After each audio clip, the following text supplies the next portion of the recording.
குறைஞ்சது ஒரு 10-15 பேர் டீம் ஒர்க்காக சேர்ந்தால் தான் ஒரு புடவை உருவாகும். ஏன்னா நெய்கிறவங்க தனி ப்ராசஸ், இதுக்கு முன்னாடி அந்த பட்டை ரெடி பண்ணுறவங்க தனி.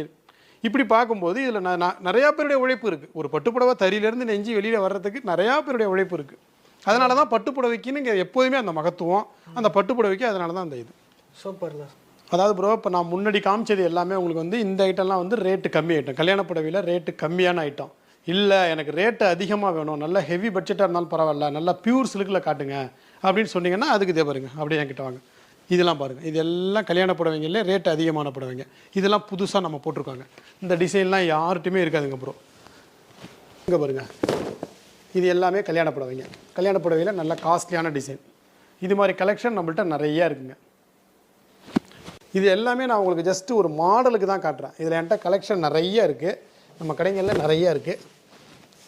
இங்கே பாருங்கள்.